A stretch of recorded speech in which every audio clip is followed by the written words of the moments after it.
ګرانو لیدونکو، د بحریای اوقیانوس په لویدیځ او د امریکا ریاست فلوریډا په جنوبي مشرق کې یوه داسې ساحه شتون لري چې برمودا ټراینګل بلل کیږي. دا برخه د یو مثلث په شکل کې لیدل کیږي او ویل کیږي چې دا د یو شیطاني سمندر برخه ده، ځکه چې دلته داسې پټې او حیرانوونکې پیښې ثبت شوي دي چې دا مسله تر اوسه پورې هیچا حل نه کړه. د زرهاو ډوله ټکنالوژۍ په شتون کې په دې باندې ساینسپوهان مختلفې نظریې لري، خو مګر هیچا تر اوسه پورې د دې ښکاره دلیل نه دی وړاندې کړی چې له دې څخه موږ په دې پوهیدای شو چې اخر د سمندر د دې برخې په ژوروالي کې داسې کوم راز پټ دی چې له دې څخه ډېرې تېرېدونکي سمندري کښتۍ دلته ورکې شوي دي او د دې تر ننه پورې هیڅ نښه پیدا نه شوه. له دې څخه بغیر د بحرالکایل څخه 100 کیلومتره لرې چارچاپېره ټاپووزمې سره نږدې یوه بله د سمندر برخه چې عیناً په همدې طرز باندې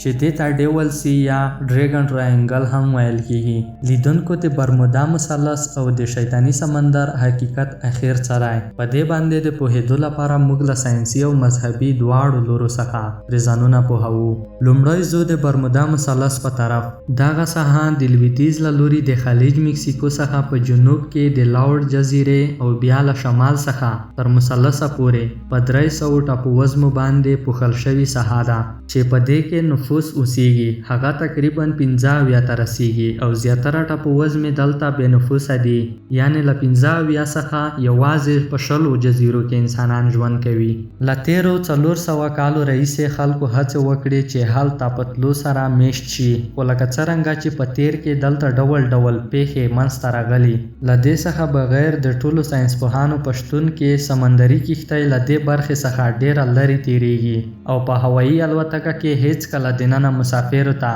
نه ویل کیږي چې هغه له برمودا مثلث د پاسه تیریږي. لیدونکو، د برمودا مثلث په باره کې له ټولو څخه لومړی لیکلی شوی کتاب د اکتوبر میاشتې په 1992 میلادي کې کریسټو اف کولمبس لیکلی دی. د دوی په مطابق د او د ده ملګرو د یو بحري سفر په وخت کې په یوه خاصه ساحه کې ښکته او پورته برېښنا پکې لیدل کېده او په سمندر کې د اور لمبې هم لیدلې وې. له دې څخه بغیر د دوی کمپاس هم په حقیقي ډول ځای نشو معلومولای، یعنی دلته حیرانوونکي مقناطیسي ویب یا جالونو شتون درلوده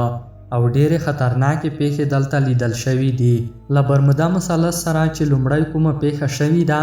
هغه په 13مه پیړۍ کې ثبت شوې ده چې په 1814 میلادي کې د امریکا دریم جنرال د ایرون برګلور کیډوسیا په دې برمودا مثلث کې چیرته ورکه شوه. کله چې هغې د خپل پلار سره د ملاقات کولو لپاره د هغې وخت په مشهوره کښتۍ کې یعنی پیټریوټ کې په سپرېدو سره نیویارک ته روان وي. د دې کښتۍ چلوونکی یا کپتان د نړۍ بهترین کپتان پیژندل کېده چې د دې پیښې وروسته د امریکا ویان ټول وسایل په کار واچول چې په هر صورت هغه خپله لور پیدا کړي، خو د دې هیڅ ډول معلومات ونه شول. لیدونکو، له دې پیښې څخه یو کال وروسته یعنی 1814 کې امریکایي بحري کښتۍ واسبي هم برمودا مثلث ته په تلو سره ورکه شوې وه او د دې کښتۍ کپتان هم ډیر مشهور او بلد کپتان بلل کېده او همداسې له یو څخه بل له بل څخه بل د ډیرو کښتیو د غیبېدو یوه نه ختمېدونکې سلسله شروع شوه. له ټولو څخه حیرانوونکې پیښه هغه وخت وشوه چې یوه بیړۍ د برمودا مثلث په اوبو باندې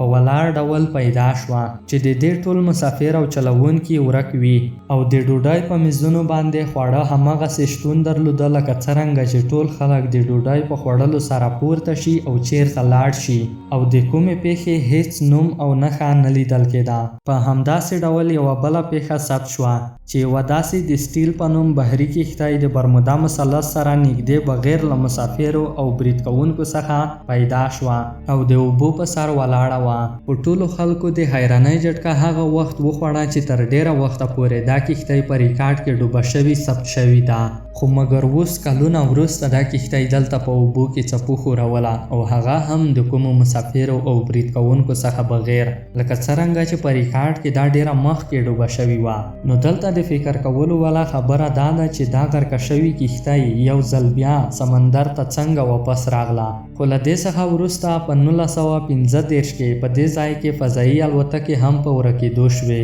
دا پیښه هغه وخت رامنځته شوه چې له فلوریډا څخه 10 الوتکې د تمرین پرواز لپاره روانې شوې وې چې په راواپس کېدو کې 2 الوتکې ورکې شوې وې. په همداسې ډول 15 نورې الوتکې هم ورکې شوې وې او د دې الوتکو د پیدا کولو لپاره چې کومه الوتکه تللې وه هغه هم چیرته ورکه شوه او هیڅکله یې نوم او نښه پیدا نه شوه. لیدونکو په امریکایي سمندري نقشو کې د برمودا مثلث کومه یوه کلمه شتون نه لري او ډیر ساینسپوهان داسې هم شته چې په دې کې د برمودا مثلث له پاور څخه انکار کوي. د دوی په وینا د ټولو کښتیو د ډوبېدو لامل دا دی لکه څرنګه چې په عمومي ډول سمندر کې کښتۍ غرق کیږي. په دوهم طرف نور ساینسپوهان وایي چې دلته ډېرې قوي مقناطیسي شعاوې شتون لري چې له امله یې قطبنما یا کمپاس کار کول پرېږدي او پیښه رامنځته شي. د یوې بلې نظریې په مطابق په دې ځای کې ډېرې زیاتې مقناطیسي زلزلې رامنځته کیږي او خپلې شعاوې خارجوي او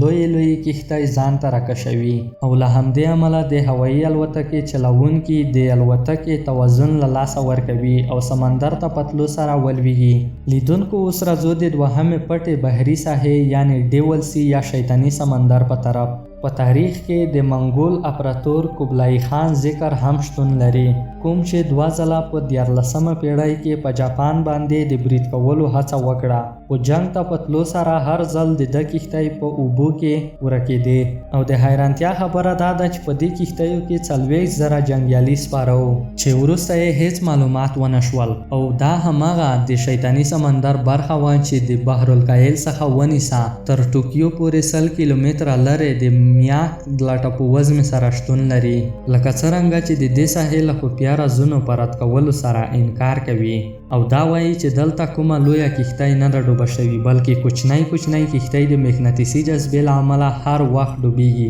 خو لیدونکو دا بحث ډېرې پیړۍ روان و او هیڅکله ساینسپوهان په دې باندې په یوه خبره نه دي اتفاق شوي. د بحریه اوقیانوس او د بحرالکاهل شیطاني سمندر په منځ کې یو ډېر پټ راز شتون لري کوم چې شیطاني دی ځکه چې هلته د کښتیو کمپاس کار کول پرېږدي. په همداسې ډول ورکې شوي کښتۍ یو ځل بیا په سمندر کې پیدا کېدل د دې هم کوم ښکاره ځواب له چا سره نشته او ټول ساینسپوهان د هر ډول ټکنالوژۍ باوجود د دې دواړو سمندري برخو له وضاحت څخه عاجز دي.